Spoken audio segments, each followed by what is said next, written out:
రద్దు చేయాలి,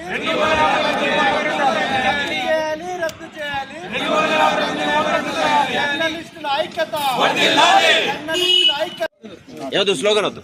ఆ యొక్క జీవోను తక్షణమే రద్దు చేయాలని చెప్పి జర్నలిస్ట్ సంఘం జర్నలిస్టుల తరఫున మేము డిమాండ్ చేయడం జరుగుతుంది.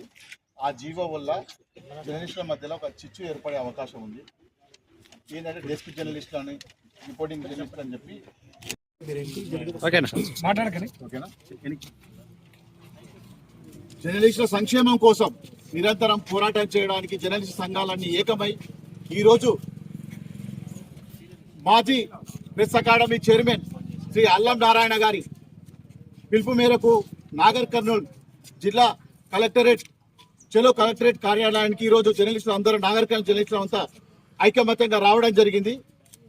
ఈ కార్యక్రమానికి ముఖ్యమైన కారణం ఒకటే, జర్నలిస్టుల మధ్యలో విభేదాలు సృష్టించి జీవో నెంబర్ 252 పేరుతో జర్నలిస్టులను విభజించి జర్నలిస్టుల మధ్యలో చిచ్చు ఏర్పరిచే విధంగా ఒక కార్యక్రమం ఒక జీవోను ఏర్పాటు చేశారు.